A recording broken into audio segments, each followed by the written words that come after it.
Dios les bendiga, hermanos. Estamos reunidos de nuevo para seguir con el estudio, proseguir con el estudio o la lectura más bien, ¿verdad?, del librito El rastro de la sangre. Nos quedamos en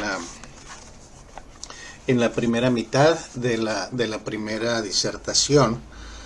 Este librito, les recuerdo, lo escribió el señor J.M. Carroll, un pastor, hace ya algunos años, y después se hizo esta presentación, la hizo en forma de librito. No es un folleto, tampoco es un libro, es un pequeño libro, ¿verdad? Y le estamos dando lectura aquí, y a veces pues hacemos algunos comentarios, ¿verdad? También hay comentarios dentro del mismo librito que el editor del mismo pues hace, y ahí les digo cuando no son palabras del señor Carroll y cuando son opiniones o comentarios del editor, o cuando son comentarios míos también. Entonces estábamos viendo la primera mitad, que sería los primeros 500 años de historia, ¿verdad? Y en esta primera disertación vamos más o menos a la mitad. Entonces vamos a continuar hoy con la lectura. Vamos a orar primero y luego continuamos con la lectura, ¿sí? Oremos. Padre, te damos gracias por esta mañana, por este tiempo que nos das en tu palabra. Oramos que tú bendigas, Señor, lo que hemos de leer y lo que hemos de comentar también, y podamos ver, Señor, el rastro de la sangre, la historia de los creyentes verdaderos que se mantuvieron fieles desde un inicio, desde la fundación de la iglesia primitiva en Jerusalén, hasta los tiempos actuales, Señor. Te damos gracias por tu palabra y por lo que en ella podemos encontrar en la historia también. En Cristo Jesús. Amén. Muy bien. Estábamos viendo acerca de un emperador, Galerio, que promulgó primero ¿cómo se dice? Un edicto, ¿verdad?, para que se persiguiera a los cristianos, pero luego se retractó, ¿verdad? 8 años más tarde lo dio el mandato el 24 de febrero del 303 después de Cristo, y luego en el 311 anuló ese edicto y concedió a los cristianos una tolerancia pues para practicar su religión, ¿verdad? Entonces continúo leyendo del libro El rastro de la sangre por el señor Carroll. Dice: es probable que este mandato haya sido el primero en favorecerlos. A principios del año 313, el cristianismo alcanzó una histórica victoria sobre el paganismo, con motivo de haber ascendido al trono imperial de los Césares un nuevo emperador. Que no era otro que Constantino, no tardó en caer en la cuenta de que el cristianismo poseía un misterioso poder, al continuar propagándose a pesar de las persecuciones. Cuenta la historia que ese monarca tuvo una maravillosa visión. Se dice que vio en el cielo una cruz de fuego y sobre ella estas ardientes palabras: con esta vencerás. Él las interpretó en el sentido de que debía hacerse cristiano, renunciar al paganismo, unir al poder temporal del Imperio Romano el poder espiritual de la religión cristiana, para que el mundo fuese fácilmente conquistado. De ese modo, la religión cristiana llegaría a ser de hecho la religión del mundo entero, y el Imperio Romano un imperio universal. Todo esto dio lugar a un descanso, un entendimiento y una alianza entre el Imperio Romano y la religión cristiana, mediante la intervención del emperador. Las palabras de este contrato matrimonial fueron estas: dadnos vuestro poder espiritual y nosotros os daremos nuestro poder imperial. Para efectuar y consumar esa impía unión, se convocó a un concilio. Esa convocatoria tuvo lugar el año 313.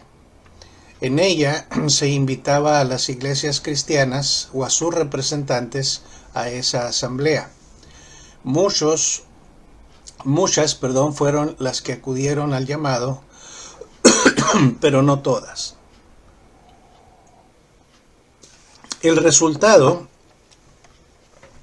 que no solo se consumó la alianza entre la Iglesia y el Estado, sino que se creó una jerarquía, la cual, al organizarse, destronó a Cristo como cabeza de las iglesias y puso al emperador Constantino, aunque solo temporalmente, en lugar de Cristo, como cabeza de las iglesias.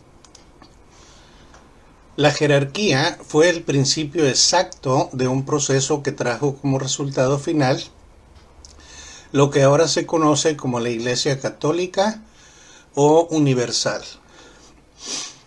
Cabe decir de ella que su exacto comienzo tuvo lugar a fines del siglo II y comienzos del III, cuando las nuevas ideas acerca de los obispos y el gobierno prelaticio de la Iglesia comenzaron a darse a conocer. Téngase muy presente que cuando Constantino convocó el concilio, hubo muchos cristianos, ahí entre comillas, bautistas. Recuerden lo que les dije de este es comentario mío, ¿verdad? Lo que les dije sobre usar el nombre bautista antes de que llevara precisamente ese nombre, ¿verdad? Los creyentes designamos, o el señor Carroll designa bautistas a aquellos creyentes que se mantenían fieles a la doctrina, ¿verdad?, del Evangelio del Señor Jesucristo. Entonces, cuando Constantino convoca ese concilio, hubo muchos creyentes genuinos, verdaderos, a los que en aquel entonces no se les llamaba así, pero nosotros podemos llamarles bautistas para diferenciarlos de los otros que sí fueron a ese concilio. Eran creyentes que pues creían en la palabra de Dios y ellos no acudieron a ese llamado. Entonces vuelvo a leer este párrafo. Dice: téngase muy presente que cuando Constantino convocó el concilio, hubo muchos cristianos y muchas iglesias que rehusaron acudir por ser contrarios a toda unión entre la Iglesia y el Estado, al gobierno religioso centralizado y al gobierno jerárquico o de prelados, por ser eso opuesto al gobierno congregacional. Ni esos cristianos ni esas iglesias formaron parte ni entonces ni más tarde en la jerarquía de la denominación católica. Cuando se creó esa jerarquía, Constantino, que fue reconocido como cabeza de ella, aún no era cristiano. Había convenido en serlo, sí, pero como las extraviadas e irregulares iglesias que habían entrado con él en esa organización habían adoptado el error de la regeneración bautismal, surgió en el ánimo del emperador una tremenda duda. Si yo soy salvo, se dijo, de mis pecados mediante el bautismo, ¿cómo me salvaré de los que pueda cometer después de bautizarme? Es decir, que suscitó una cuestión que ha confundido a todas las generaciones subsiguientes. ¿Puede el bautismo lavar los pecados aún no cometidos? ¿O se lavan los pecados cometidos antes del bautismo mediante un procedimiento, a saber, el bautismo, y los cometidos después mediante otro? No pudiendo resolver satisfactoriamente las muchas cuestiones que surgieron de su mente, Constantino decidió finalmente unirse a los cristianos, pero aplazando su bautismo hasta el momento de su muerte, a fin de que todos sus pecados pudieran ser lavados de una vez. De ahí que no fue bautizado, sino hasta poco antes de morir. La conducta de Constantino de repudiar la religión pagana, que era la de todo el imperio, para aceptar la cristiana, le provocó el desagrado del Senado romano, el cual repudió su proceder, o cuando menos se opuso a él. Esa oposición del Senado indujo a Constantino a trasladar la capital del Imperio de Roma a Bizancio, una antigua ciudad que él reedificó y a la que llamó Constantinopla en honor suyo. El resultado fue que hubo dos capitales del imperio, Roma y Constantinopla. Estas dos ciudades, que fueron rivales por muchos siglos, llegaron a ser más tarde el asiento de la autoridad religiosa de la Iglesia Católica, dividida en dos ramas, la griega y la romana. Hasta el establecimiento de la jerarquía y la unión de la Iglesia con el Estado, todas las persecuciones fueron realizadas ya por el judaísmo, ya por el paganismo. Ahora se produce un tremendo cambio. Los cristianos, de nombre solamente, comienzan a perseguir a los cristianos que no están de acuerdo con ellos. Constantino, que deseaba que todos los cristianos compartieran con él su idea de una religión del Estado, comenzó a echar mano de su poder imperial para reprimir a los muchos creyentes que por razones de conciencia se oponían a esa grave desviación de las enseñanzas del Nuevo Testamento. Tal fue el comienzo de los días y años y aún siglos de dura y fiera persecución contra todos los cristianos que se mantuvieron leales a las enseñanzas originales de Cristo y sus apóstoles. Téngase presente que estamos refiriendo sucesos que ocurrieron entre los años 300 y 500 después de Cristo. La jerarquía establecida bajo la dirección de Constantino se transformó rápidamente en lo que ahora se conoce como la Iglesia Católica Romana. Esta recién transformada iglesia, unida al poder temporal, ya no es sencillamente un elemento ejecutivo para cumplir las perfectas leyes del Nuevo Testamento, sino que comenzó a asumir un carácter legislativo que corrige o anula las antiguas leyes o promulga otras nuevas completamente desconocidas para el Nuevo Testamento. Una de sus primeras disposiciones legislativas y que más subversivos resultados produjo fue el establecimiento por ley del bautismo infantil.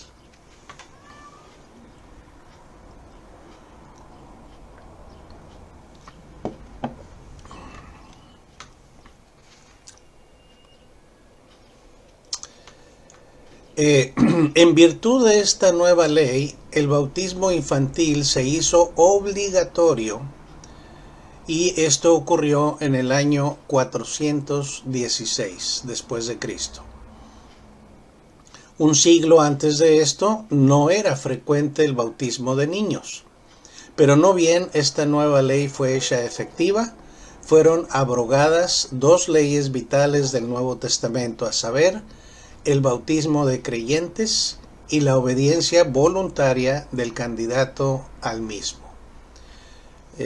Aquí un comentario mío, pues lo que está diciendo es que se hicieron a partir del 416 el bautismo de creyentes, pues ya no fue necesario, ¿verdad? El Nuevo Testamento hablaba de que en la Gran Comisión hacer discípulos, ¿verdad?, a todo el mundo, primeramente discípulos, seguidores de Cristo a través de la regeneración, de haber sido salvos. Luego dice bautizándolos. ¿verdad? Primeramente una persona se convertía y luego se le bautizaba. Y es así como hasta la fecha los bautistas lo seguimos haciendo. Pero al hacer esta nueva ley en el año 416, con el bautismo infantil como obligatorio, pues ya no se necesitaba la regeneración de la cual hablaba o habla el Nuevo Testamento, porque ahora pues un niño de cualquier edad en ese entonces, ¿verdad? Pues no tenía que ejercer fe de ser salvo, solamente se le bautizaba. Y la otra ley del Nuevo Testamento era la obediencia voluntaria del candidato al mismo, o sea que eh, no se le obligaba y no se le obliga al presente a un creyente bautizarse, ¿verdad? Recibe a Cristo como Salvador, luego viene el bautismo, pero no es un acto obligatorio, sino que se le menciona a la persona, se le enseña lo que dice la Escritura, y la persona accede y dice, sí, pues sí quiero bautizarme. O habrá personas que dicen, no, no quiero ahorita, y lo posponen por 1 año, 2 años, 3 años, lo que quieran, ¿verdad? O sea, es una obediencia voluntaria. Entonces, al hacerlo obligatorio, pues también se recurrió en esa mala práctica, ¿verdad? Desde el año 416, con un solo edicto, ¿verdad? Que el bautismo infantil se hizo obligatorio, pues se quitan entonces dos doctrinas básicas del Nuevo Testamento, que el bautismo de creyentes salvos, ¿verdad? Y la obediencia voluntaria del candidato a bautizarse.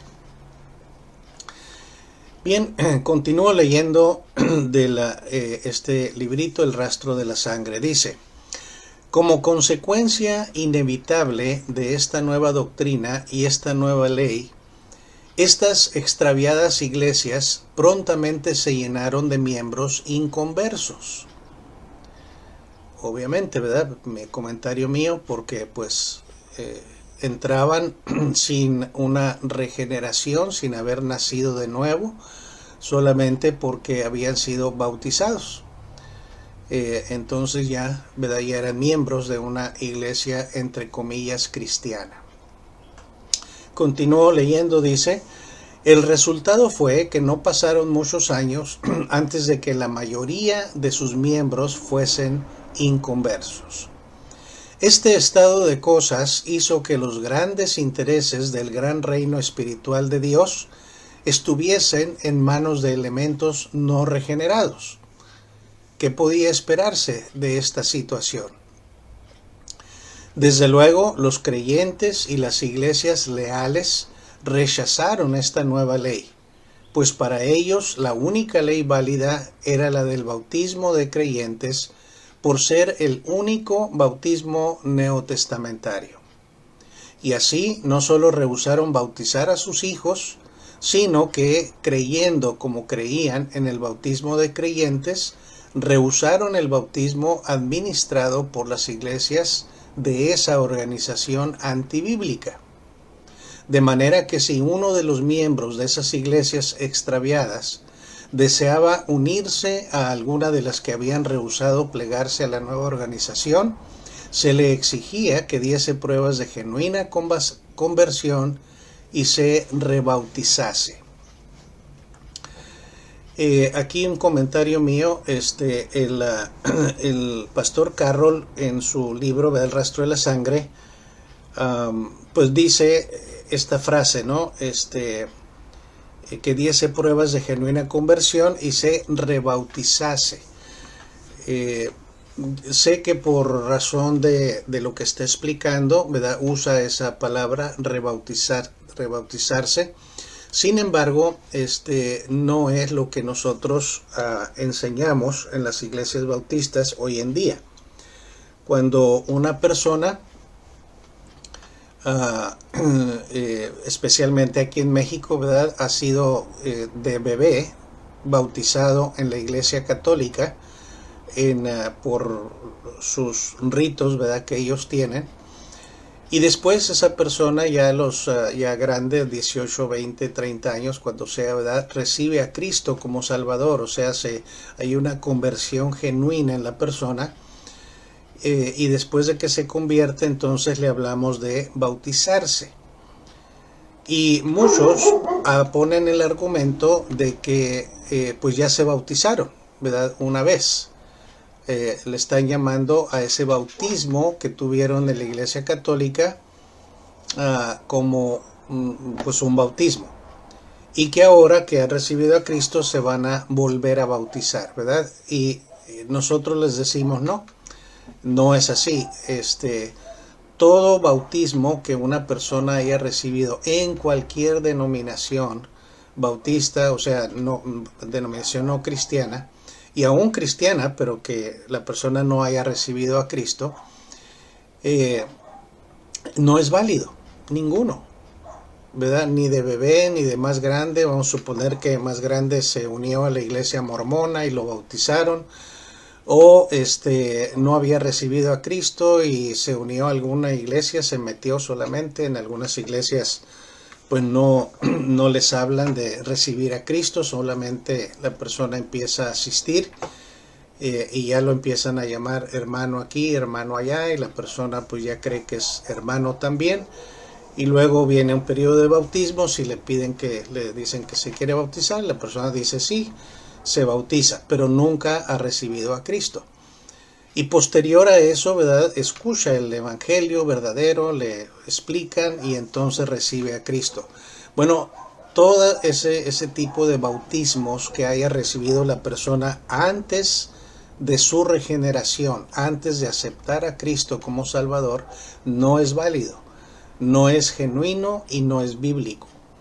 Por lo tanto, cuando se bautiza después de haber recibido a Cristo como Salvador, no se está rebautizando, se está bautizando por primera vez en una forma bíblica. Así es que esta palabra rebautizar, pues no la entiendo la razón por la cual la dice el señor Carroll y por qué la usaríamos, ¿verdad?, en alguna explicación de algo, pero no es lo usual.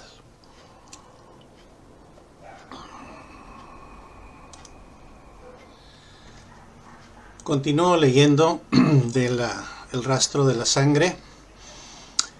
Dice el señor Carroll: esta conducta de parte de las iglesias leales pronto incurrió en el furioso desagrado de los devotos de la religión del Estado, muchos de los cuales, si no los más de ellos, no eran genuinos cristianos. Sin embargo, a partir de ese momento se les negó el nombre de cristianos a los que integraban las iglesias leales, que rehusaban aceptar los nuevos errores. Es más, no solo fueron despojados de ese nombre, sino que se les puso muchos otros nombres, de manera que unas veces eran llamados por uno o por otro. Y así se les llamó montanistas, tertulianistas, novacianos, petrobrusianos, etc. Y algunos, al menos a causa de su práctica de rebautizar a los que habían sido bautizados en la infancia, fueron denominados anabautistas, que significa rebautizadores. El año 426, exactamente 10 años después de haberse establecido con fuerza de ley el bautismo infantil, comenzó el horrible período conocido como la Edad Media. ¿Qué horrible período fue ese? ¿Cuán tenebroso y sangriento fue? Durante 10 siglos, a partir de ese entonces, el rastro del cristianismo leal se halla regado por su misma sangre. Hay muchos nombres llevados por los perseguidos. A veces esos nombres les fueron dados debido a algún jefe heroico que los acaudillaba, y otras debido a otras causas. Ocurría a veces que el mismo pueblo era designado en cada país con distinto nombre. Fue a principios de la Edad Media cuando comenzó el papado. en la persona de León I durante los años 440 al 461. No fue, sin embargo, entonces cuando se usó por primera vez el título de Papa. Ese título, lo mismo que el de Iglesia Católica, fue ampliado. El nombre aparece aplicado por primera vez al obispo de Roma entre los años 296 y 304. El primero en adoptarlo formalmente fue Ciricio, obispo de Roma, del año 384 al 408. Luego fue adoptado oficialmente por León I durante los años 440 a 461. Después fue universalmente reclamado por todos los obispos en el año 707, hasta que Gregorio VII, unos siglos más tarde, declaró que ese título era exclusivo del Papa. Recapitulemos ahora los sucesos más significativos de este primer periodo de 500 años. ¿Verdad? Con esta recapitulación o resumen, terminamos este primer periodo de 500 años y esta lección, ¿verdad? También en este video. Entonces dice el señor Carroll en su librito El rastro de la sangre: recapitulemos ahora los sucesos más significativos de este primer periodo de 500 años. Número 1. El cambio gradual del gobierno democrático por uno de carácter prelaticio. Número 2. El cambio de la salvación por gracia por la salvación bautismal. Número 3. El cambio del bautismo de creyentes por el bautismo infantil. Número 4. La jerarquía, unión o maridaje de la Iglesia y el Estado. Número 5. La capital del imperio trasladada a Constantinopla. Número 6. El bautismo infantil establecido por ley y declarado obligatorio. Número 7. Los cristianos comenzaron a perseguir a los cristianos. Número 8. La edad del oscurantismo comenzando en el año 426. Número 9. La espada y la antorcha, más bien que el evangelio, llegando a ser el poder de Dios de este mundo, para salvación, entre comillas, salvación. Número 10. Todo resto de libertad religiosa acabó por morir. Se la entierra y enterrada queda por varios siglos. Y número 11.